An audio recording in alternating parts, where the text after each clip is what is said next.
ना एक यातायात संकेत बोर्ड पर आगे स्कूल है लिखा है और यह भुजा ए वाले एक समबाहु त्रिभुज के आकार का है।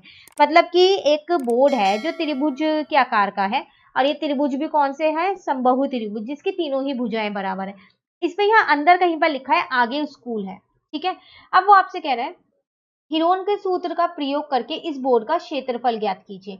आपको क्या करना है, इसका क्षेत्रफल बताना है, लेकिन यहाँ पर भुजा आपको नहीं पता, क्योंकि जब हम अपना सूत्र देखें ना अगर, तो उसमें ये ए बी सी जो है ना ये तो मेरी भुजा है, पर भुजा तो मुझे यहाँ दे ही नहीं रखी। अब आगे आपसे क्या कह रहा है, यदि संकेत बोर्ड का परिमाप 180 है तो इसका क्षेत्रफल क्या होगा।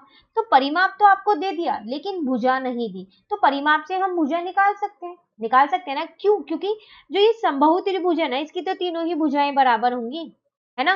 तो चलिए देखते हैं कैसे करते हैं। सबसे पहली बात तो तीनों भुजाएं बराबर है ना, तो मैं यहाँ पर क्या कर लेती हूँ, सबको ए ही मान लेती हूँ। तीन भुजा होती है, एक ए एक बी एक सी, तो तीनों को मैंने क्या किया, ए मान लिया, क्योंकि समबाहु त्रिभुज है, समबाहु त्रिभुज की तीनों ही भुजाएं बराबर होती हैं। अब अगर मैं अपना क्षेत्रफल देखूं तो जो क्षेत्रफल है वो मेरे पास क्या होता है, यहाँ पर एस ब्रैकेट में एस माइनस ए, एस माइनस बी और एस माइनस सी, यही होता है। अब ए बी सी की जगह तो मैं तीनों जगह पे क्या लिख दूंगी, ए लिख सकती हूँ। अब पहले हम क्या करते हैं, एस निकाल लेते हैं यहाँ पर, तो वो होता है मेरे पास, उसका सूत्र होता है ए प्लस बी प्लस सी।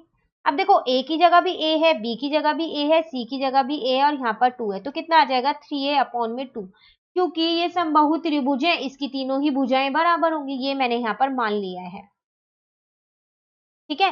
तो अब यहाँ पर रखते हैं, तो यहाँ आ जाएगा 3a अपॉन में 2 और यहाँ पर आ जाएगा 3a अपॉन में 2 माइनस का a, यहाँ पर आ जाएगा 3a अपॉन में 2 माइनस का a, b की जगह भी मैंने a ही रख दिया है, फिर 3a अपॉन में 2 माइनस का a और ये रूट ऐसी है, ठीक है।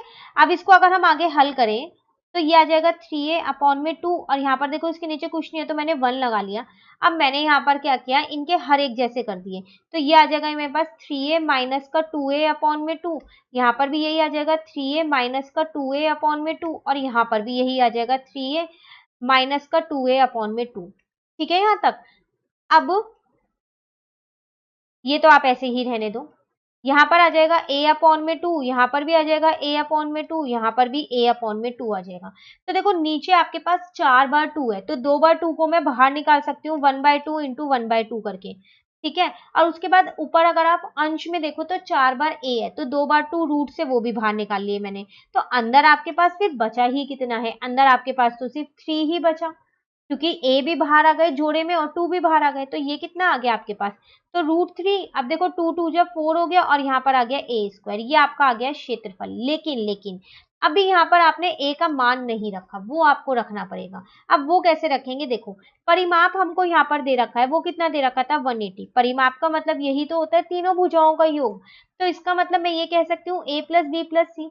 परिमाप है मेरे पास 180, तो मैं यहाँ ये लिख सकती हूँ a प्लस ए प्लस ए, क्योंकि b और c को भी मैंने a ही मान रखा है, तो यहाँ पर 3a आ जाएगा। अगर मैं यहाँ से a का मान निकालूं तो कितना आ जाएगा मेरे पास 60, क्लियर है ना यहाँ तक। अब यहाँ पर जो ये a का मान 60 आया, इसको मैं अपने क्षेत्रफल में रख देती हूँ, तो क्षेत्रफल मेरे पास आया क्या था, वो था मेरे पास √3 अपॉन में 4a स्क्वायर, तो a का मतलब तो फिर यहाँ पर 60 हो गया ना, तो √3 अपॉन में 4 और a क्या मतलब 60 इंटू 60, कट कर लो, इसको कट किया तो 2 से कर देते हैं, ये 2 पे जाएगा और ये 30 पे जाएगा, फिर इसको इससे कट कर दिया, यहाँ पर 30 आ जाएगा, तो 30 इंटू 30 तो 900 हो गया और ये √3 ऐसी है और यहाँ पर आ जाएगा सेंटीमीटर स्क्वायर, ये आ गया आपका क्षेत्रफल।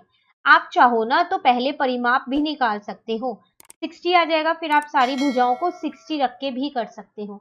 ऐसा इसलिए नहीं किया, फिर 60 के गुणनखंड करने पड़ते ना हर बार, इसीलिए नहीं किया, ठीक है। आप किसी भी तरीके से कर सकते हो, आंसर दोनों ही केस में यही आने वाला है, ठीक है।